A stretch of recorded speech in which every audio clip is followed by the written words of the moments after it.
Just when you think you're done, they drag you back in. Hey there, kids, and welcome back to the channel. I'm Uncle Frank, hoping that you are having a great day. And in today's video, I'd like to sit back in the squeaky chair, relax, and have a little conversation with you about Final Fantasy. That's right. We are diving straight on back into the world of Magic the Gathering Universes Beyond Final Fantasy. Specifically, we're talking about one of the upcoming products for this Universes Beyond set. There was a whole slew of them announced, including scene bundles. And I cannot understand for the life of me why Wizards of the Coast would be making more scene bundles, because to the best of my knowledge, none of those are selling all too well. But I digress. That would be hilariously off topic, because in today's video, we're here to talk about the Limit Break Game Edition Commander deck, which is a pretty interesting take on the existing Final Fantasy Commander formula. So let's talk about this for a bit. So this is a reprint of an existing deck, the Limit Break deck for the Final Fantasy Universes Beyond set. And it's coming at an interesting time. It's part of the holiday release schedule. But in addition to having the 100 card deck plus a promo card, there's also a promo code. Not for Magic Arena. Instead, this deck comes with a promo code for the original Final Fantasy for Steam, I think. Which is really crazy, because I don't think we've ever had a cross-promotion like that. And I think it's a really neat cross-promotional item. And I legitimately, I do think it's really interesting to see this kind of promo for any kind of Universes Beyond product, honestly. I mean, this almost guaranteed, this cost nothing, right? It's a code for a game. It probably took Square Enix 30 seconds to say, yeah, sure, we'll give you free download codes for this Commander deck, because it's an old game. It's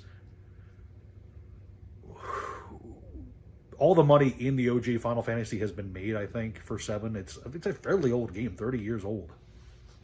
Almost 30 years old. You guys know what I'm talking about. It's an older game, and it's a solid game. Don't get me wrong. It is. Final Fantasy VII is popular for a reason. It is undoubtedly one of the most iconic games for the original PlayStation. It's got a solid story.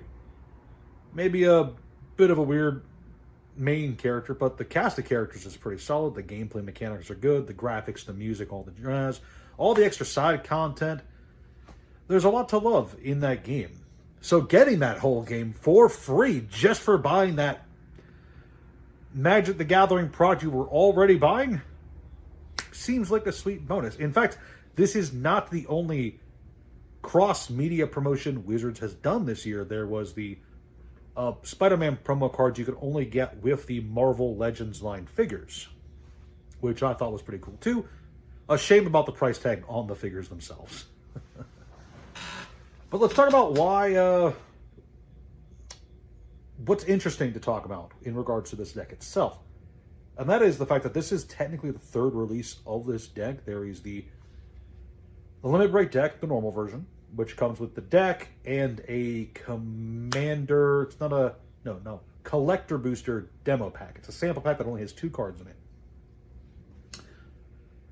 Then there's the Collector version of the deck, which has all special Surge foil into it, and I think the promo pack. So nice stuff there. All around pretty cool, right? Now we have the Game Edition, which takes out the promo pack and slots in a code for Final Fantasy, the video game. Final Fantasy VII, the video game. Why might some people be upset about this? Because not only is this the third iteration of this deck, but this extra release, in addition to being more expensive, because I think people are trying to pre-sell this for like $100. Crazy. This comes after the Limit Break deck, all the Final Fantasy decks, got a really huge restock available to the market not that long ago, pushing all the prices down, especially for a lot of stores. This is going to affect the Limit Break one, especially, I think. People are definitely going to feel like this product is being flooded onto the market, regardless of whether or not that's true. they're going to have the mindset that, holy crap, there's 3 different versions of the Limit Break deck, and there's so many copies of it out there now. Holy crap. But there's also people who are curious why they would even pay for this product in the first place, because at the end of the day, a lot of people who are interested in Final Fantasy VII, I hate to break this to you, Wizards, they already own Final Fantasy VII. Several copies. Actually, hang on. Do I? Is it over there? Yeah. 1 second.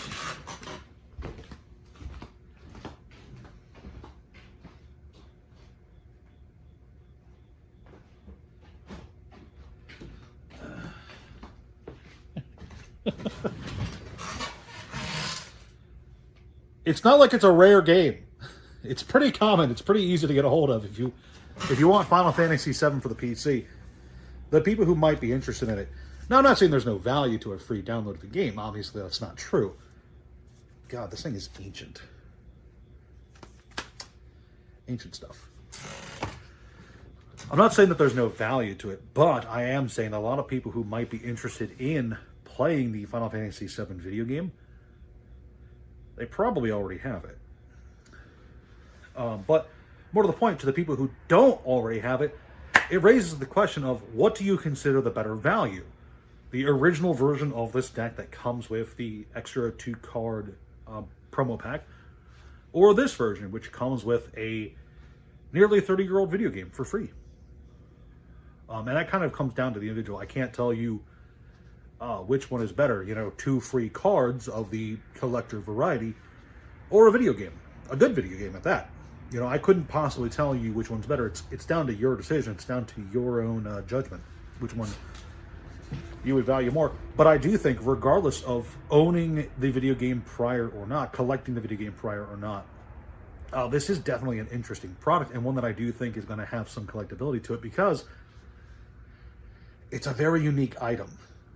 I don't think we've ever had a Magic product that comes with a video game for free. We've had video games that existed for Magic the Gathering. We've had tie-ins, Magic comics that come with a card, but we've never had a box of Magic cards that comes with a completely non-related Magic game. At least I don't think we have. To the best of my knowledge, we haven't.